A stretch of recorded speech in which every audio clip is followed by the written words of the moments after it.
Thank you for making the time out of your busy schedule to attend this webinar, the University of Alberta Strategic Plan for Equity, Diversity and Inclusivity, that is EDI, and your teaching practice. This is webinar number 1, Equity, out of a series of 8. My names are Everett, Igobwa, Lead Educational Developer, Critical Pedagogy and Equity, Diversity and Inclusivity, Center for Teaching and Learning. I'm going to read our land acknowledgement. The University of Alberta respectfully acknowledges that we are located on Treaty 6 territory, a traditional gathering place for diverse Indigenous peoples, including the Cree, Blackfoot, Métis, Nakota Sioux, Iroquois, Dene, Ojibwe, Inuit, and many others whose histories, languages, and cultures continue to influence our vibrant community. During today's session, I have 3 outcomes: to outline and overview the 8 principles of the EDI strategic plan, and the third, to discuss equity as it impacts learning and teaching. The University of Alberta's EDI strategic plan has 8 principles, and I'll read them out: diversity, equity, inclusion, human rights, equality substantive, intersectionality, accessibility, and reconciliation with Indigenous peoples. At the Center for Teaching and Learning, we have developed teaching and learning attributes for each of the 8 principles as follows. Diversity is a fact of multiple identities of students in our classrooms. Equity is fair and just conditions in teaching and learning to allow students to realize their full potential. Inclusion is valuing and nurturing the ideas, thoughts, perspectives, backgrounds, and identities of students.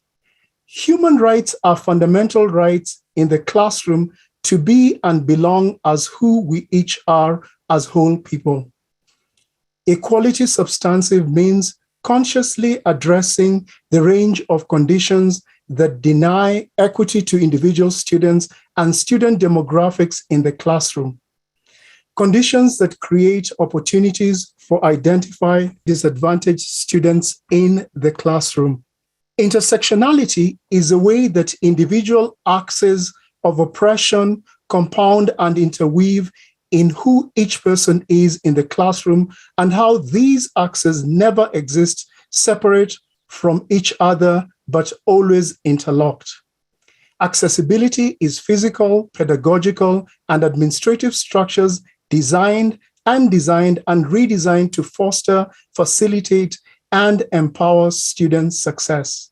Reconciliation with Indigenous peoples means beginning in truth and moving toward the building and sustaining of respectful, responsible, and ethical relationships with Indigenous peoples and all those living across the nation we now call Canada.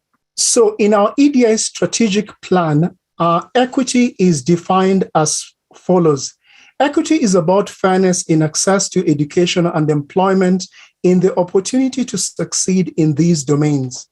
Employment equity principles, policies, and practices enable equitable access, representation, opportunities, and meaningful participation of socially diverse people from the federally designated and other equity-seeking groups such as women, members of the visible minority groups, Indigenous peoples, persons with disabilities, and LGBTQ2S+ people. We recognize that policies, practices, informal processes, and language created by and for particular groups of people with a default norm in mind produce structural barriers that limit access and inclusion for other individuals and groups. Taking equity as a guiding principle means that the university will respect and value the differences of our members by actively identifying and removing barriers, including structural barriers, to ensure that historically excluded groups have the same opportunity to fully flourish at the University of Alberta. Now, as educators, one concept we have to think about is who are our students? I found this inequality illustration on the internet, and the activity involves a diverse number of animals. You can see from the left a bird, a monkey, a penguin, an elephant, a fish in a bowl, a seal, and a dog. Each animal has different natural abilities. And I'm actually going to read out the tasks that they have to undertake. For a fair selection, everybody has to take the same exam. Please climb that tree. The task is not fair, and this may be one of the challenges that our students face in our classroom, labs, or lectures. This slide is based on an equity workshop that I have facilitated. So if we look on the left, we have equality assumptions, and you can take each of them with a pinch of salt. 1, students have the same opportunities. 2, students have equal access. 3, students have the same potential for success. 4, I treat all my students the same. 5, there is inequality in society. And 6, we can measure equality in the classroom.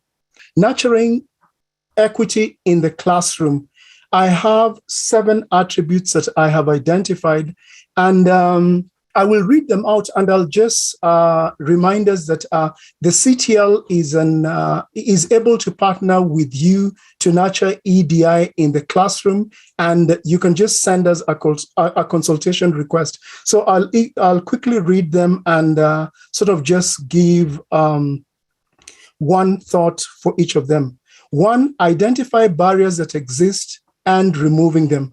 In my own teaching practice, what I did at the beginning of a course, I asked students 3 questions. Why are you taking this course?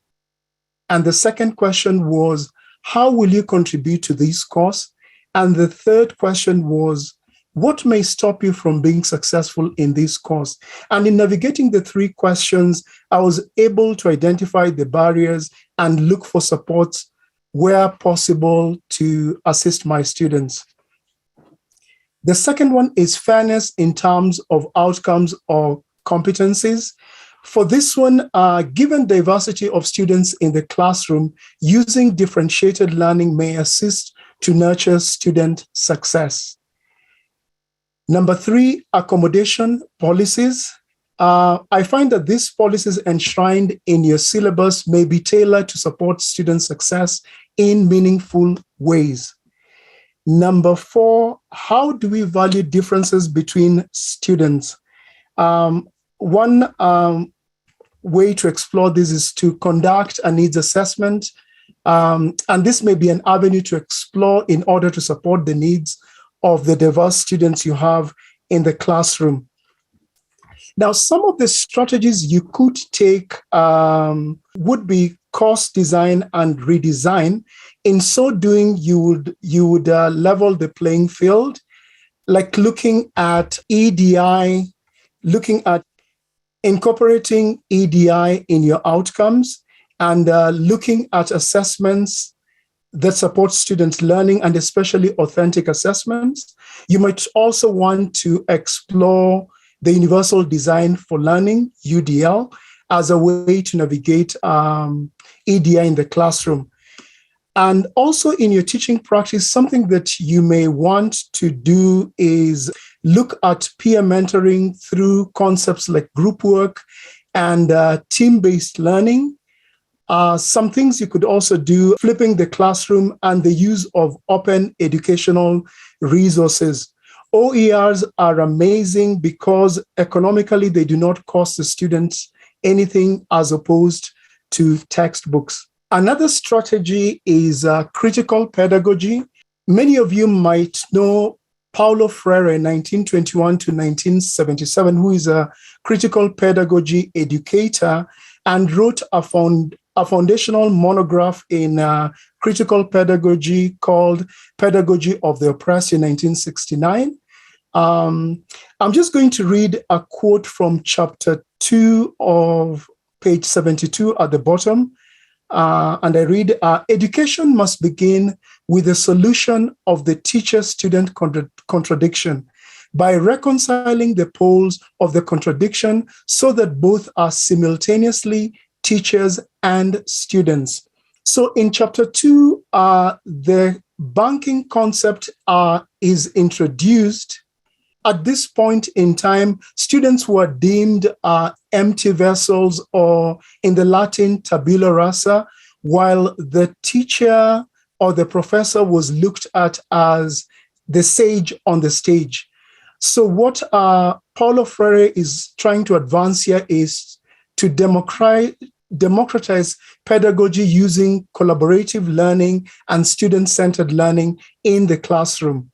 In conclusion, I have about 5 self-reflective questions.